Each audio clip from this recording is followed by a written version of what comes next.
Mike. What day is it? Wednesday. Hump day. It's hump day, everybody. All right. You all know Stoop Kid never leaves his stoop. What's going on, YouTube? Kamikazevondoom here with another Division 2 video, and I'm just checking in on you. What's going on? How are ya? Now, today is April the 30th, and this is going to be your weekly vendor reset and must-buys for both Cassie Mendoza and Danny Weaver. So sit back, relax, grab that popcorn, don't forget to hit that like, subscribe if you haven't already, and let me know what you think in the comment section below. But before we get to Cassie Mendoza and Danny Weaver, we have to find the Snitch. Now, the Snitch's location is over a dozen different locations spread out amongst the entire open world. So what I typically do every week that I do this video is I'll show you where I find the Snitch, but I want you to, tell everyone in the comments where you typically find the Snitch. Where did you find the Snitch today? Where do you normally find them? Because these vendors I'm about to show you open and close every other day. So if you do not find the Snitch today, you're going to have to wait a few days. All right? Now, just for example, here is my coordinates for the Snitch. I am sitting at 1407 by 3626, and I am just south of the 1040 safe house. Now, the fastest way to get to this location is to fast travel to the Jefferson Trade Center and just run across the street. All right. Now, with that being said, you can pick up the bounty from the Snitch and then go to bounty details, and then you can actually click abort bounty to save it for later. Now, I am on an alternate character, so I have a lot of stuff I have to do over here, but nevertheless, we just unlocked Cassie and Danny's locations. So what we do is we go to the map and we look for the white shopping cart icon. Let's see here. Is it a shopping cart? Is it a trolley? What do you guys call it? A carrier? Here we go. So the first one, oh, there's Cassie Mendoza right there. So Cassie Mendoza is in Foggy Bottom. We're going to fast travel to the Truman safe house and run over there to Cassie. Now, I go to Cassie Mendoza first because she's a legit vendor that takes, credits and all that jazz.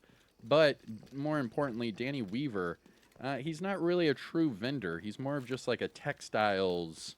He just gives you caches for textiles, which is a whole nother thing we'll talk about here in a second. But let's run over here to Cassie Mendoza and see what she has to offer us today. I remember way back in the day, like in year 1 or year 2, I'm pretty sure Yannick said that Cassie would eventually sell an exotic every week, but nevertheless, we're still here. No exotics. So the thing about Cassie's location is you can see it's underground, so you want to look for the green door and then go down the ladder. She's going to be in a hole in the wall. Literally. Pretty funny. So go down the stairs, or the ladder, and then over here, hole in the wall. Here's Cassie Mendoza. All right, timestamp it. Do whatever you need to. Here we go. Is there something you And want? starting off at the top with Cassie Mendoza, we have the named items, and these actually do come with a disclaimer. So if you're new or returning to the game, you might not see these bottom 2 named items. These bottom 2 named items you have to actually unlock. So to unlock the Shield Splinterer, you have to hunt down and eliminate all of the Year 1 hunters. Once you do that, you can open up the ivory chest that is in the base of Ops, and then you'll receive this weapon, and Cassie will sell it every week thereafter. Same logic applies here for the Hunter-Killer chest piece. Now this one, unfortunately, is locked behind Warlords of New York, so you do need Warlords of New York to get this chest piece. But with that being said, you have to hunt down and eliminate all of the Year 2 hunters, open up the off-white chest that is in the Haven settlement in New York, and then you will receive this chest piece, and she will sell it every week thereafter. And that's your disclaimer for these 2 named items. Now, starting off at the top, we have the Cold Relations. This is the named PP19 with Perfect Strained. Now, not only that, but this one does come with headshot damage. Now, what I would do is change the headshot off for, say, damage to targets at a cover or damage to armor, and you're good to go. Moving on, we have the Bobber. This is the named Zoo chest piece with Perfect Entrench, and this one crit hit damage and explosive resistance, but you could easily change that explosive resistance off for armor regen and get some more healing, or you could go double crit. It's up to you. I'm not the biggest fan of this chest piece. I actually would never recommend using this chest piece, But if you need to get it fully proficient, by all means, pick it up and donate the duplicates. Looking at the shield splinterer, this is the named F2000 with Perfect Optimist, and this one with headshot damage as that bottom attribute. But again, I would change that to either damage to targets at a cover or damage to armor, and you're good to go. And finally, we have the Hunter Killer chest piece. Now, this is the named Golden Gear chest with Perfect Intimidate, and this week it comes with Headshot and Skill Haste. What I would do is change that Skill Haste off for Armor Regeneration and go Armor Regen Headshot with this build. It would be a lot of fun with the Bighorn, just saying. Going down to the gear set items, starting with the Striker's Backpack, and ooh, that's a good one. This is a really strong Striker's Bag with that high crit hit damage. You could easily just, max out that weapon damage or change it to an armor core. Either way, you're good to go. That optimization on that crit hit damage should be just once to fully max it out, and that's it. Bada bing, bada boom. Moving on, we have a Virtuoso chess piece, right?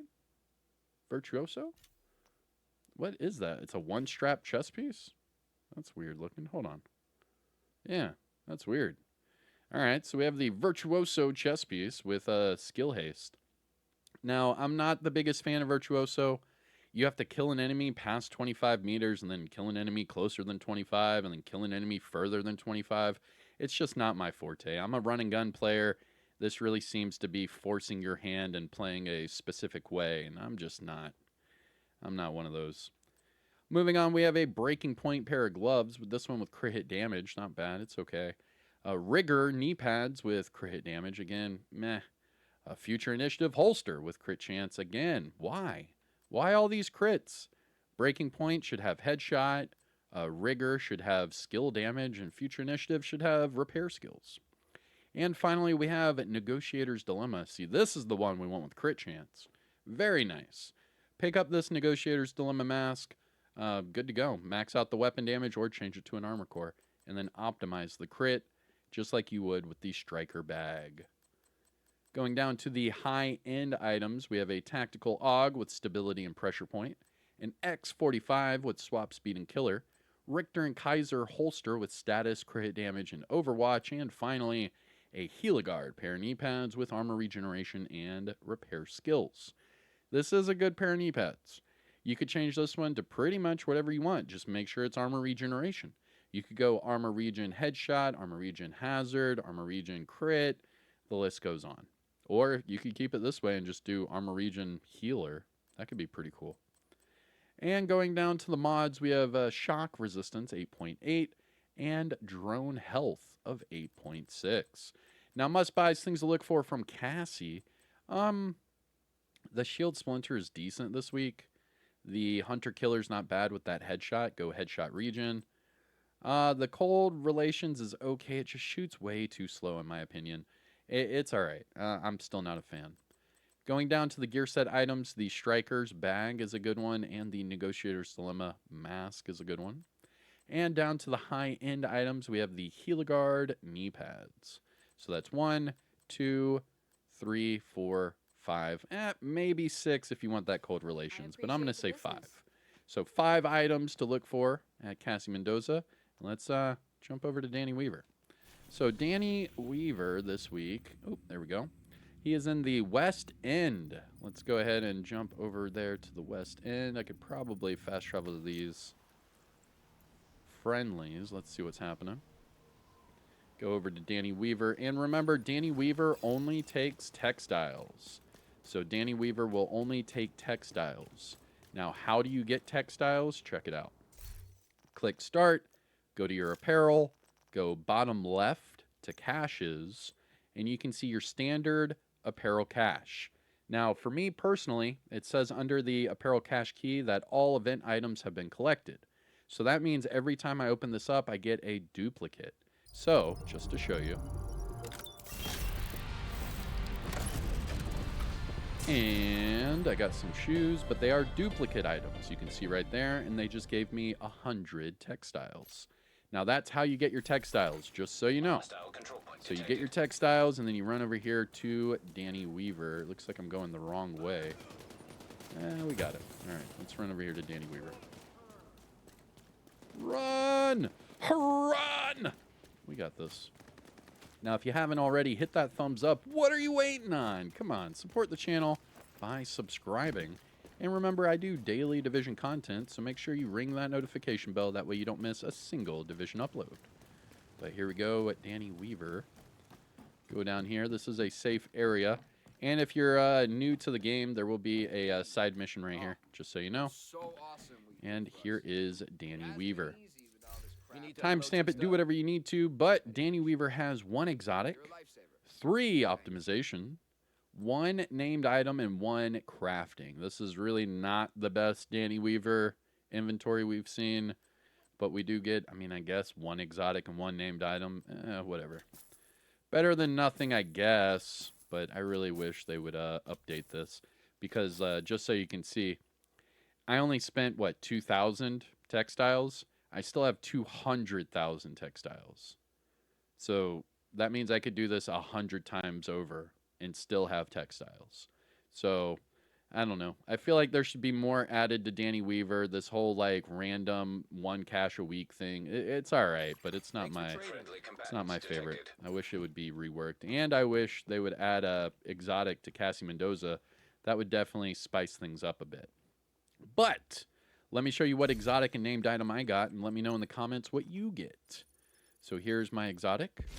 I got the Collector. Okay, all right.